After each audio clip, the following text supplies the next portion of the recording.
Visions of Yzerman by Zachary Cullen.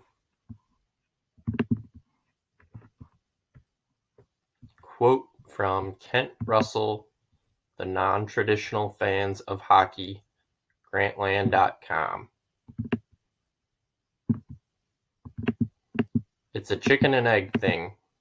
How your team plays echoes your innermost feelings, what you already know. But what you feel and know to a large extent comes from your team, because how they do is, if nothing else, a weird running pantomime of a fan's life. Their play is in your earliest memories and reflections. It challenges how you look at things. Your team's play stimulates imagination and creativity, engagement and communication between them, the game, and you. It offers something by which to imagine your life. Part 1, Chapter 1, SAWCHUK. March 24th, 1988. Joe Louis Arena, Detroit, Michigan. Hartford Whalers 3, Detroit Red Wings 2. My old man used to say that it was the only game he failed to watch during the 1987-88 Red Wings season. It was the best game of the season, though. He used to tell me on game nights after a few Labatt's, because it was the night you were born. It was always through sports that he told me he loved me. Ostensibly, it was an unremarkable regular season loss.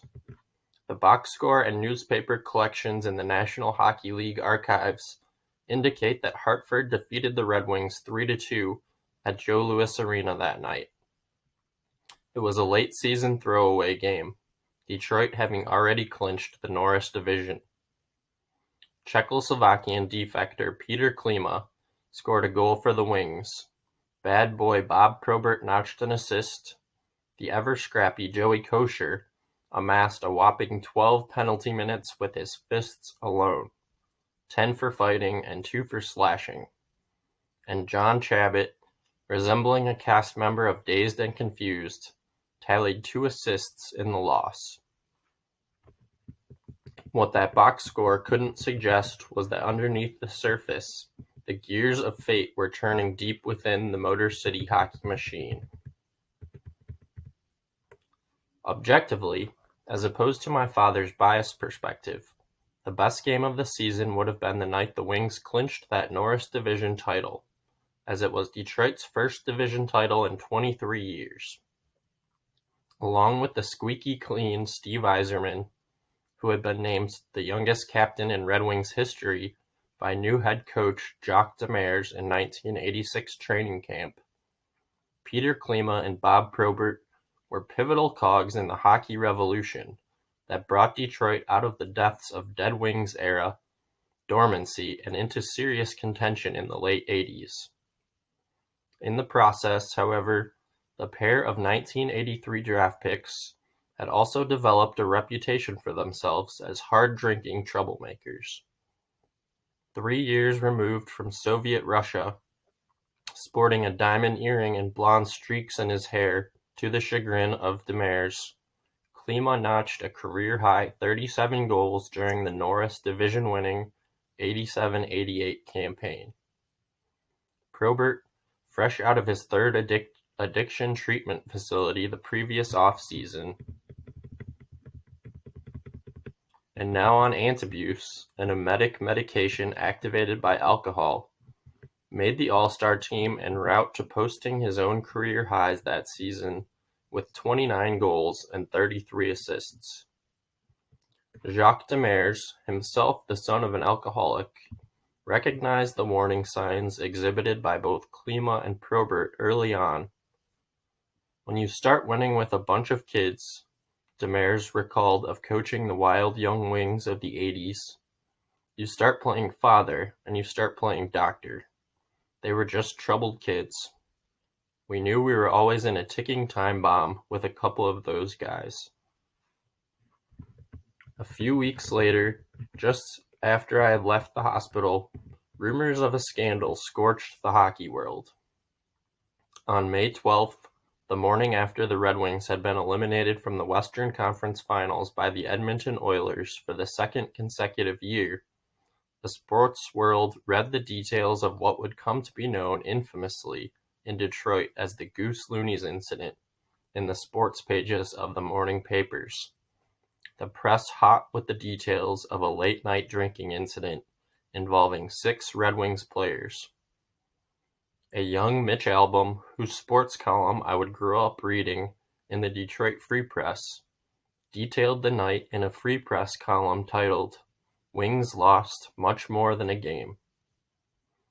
Under normal circumstances, perhaps, it being the late 80s, it wouldn't have merited news, but the 6 perpetrators happened to pull the stunt on the eve of the biggest Red Wings game of the season, and perhaps even their biggest game of the 1980s to date, an elimination game in the conference finals against the juggernaut Edmonton Oilers.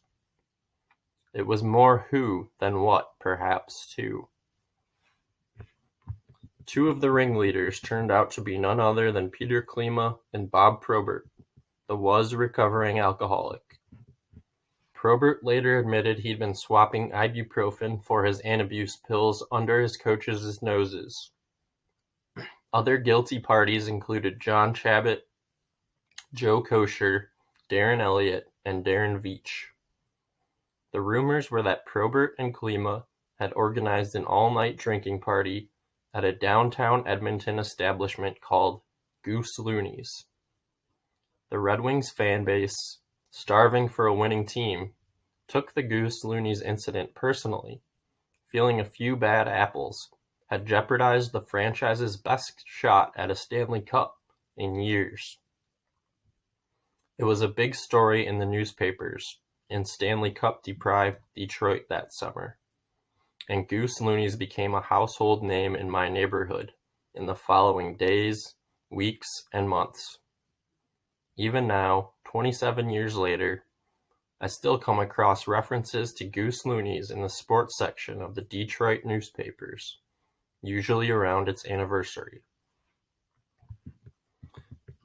The oft-troubled Probert must have lost control at some point earlier that season, a relapse.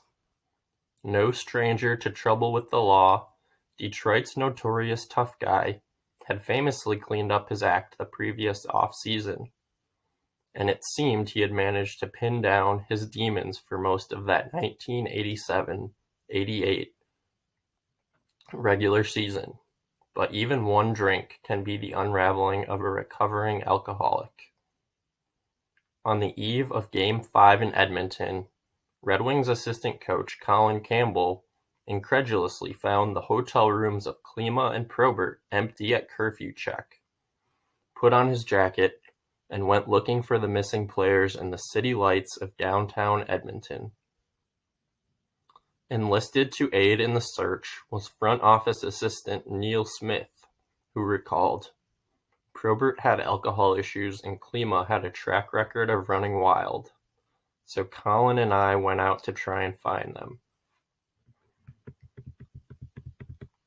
Meanwhile, Probert and gang were still sucking down drinks in the whiskey hours of the Alberta night, undoubtedly under the hazy spell of Canadian beer and Canadian women. What a buzzkill it must have been for the 6 of them when, to their great infamy, assistant coach Colin Campbell showed up at Goose Loonies, a sardonic grin on his face as he imagined what head coach Jacques Demers would have to say about his discovery. 6 Red Wings caught red-handed. I waited outside and Colin went in and found not only Klima and Probert but 4 or 5 others. Smith remembered of the fateful night. Detroit's third goalie, Darren Elliott, who eventually became a Red Wings commentator for Fox Sports Detroit in the aughts, recalled, "Neil Smith and Colin Campbell were looking for Probert. In a hockey town like Edmonton, the word was out that Probert was on the streets and going crazy. A surely hungover Probert dressed in the following evening's Game 5 against Edmonton anyways. The Wings couldn't afford to sit him. He accumulated a telltale -3 rating in a lopsided 8-4 loss to that loaded Edmonton team. Wayne Gretzky, Canada's soon-to-be-departed Great One, scored a goal and added 2 assists for the hometown Oilers. Had it been a victory for Detroit, the details of the previous night might have fallen away into the great chasm of forgettable sports stories. But it was a loss, and a season-ending one at that. As such, the Goose Loonies incident would haunt the Red Wings for some time. A la Shoeless Joe Jackson and Chicago's Black Sox, the 6 perpetrators, Probert, Klima, Kosher, Elliott, Veach, and Chabot, became forevermore associated with the scandal, the words Goose Loonies branding them like damning scarlet letters.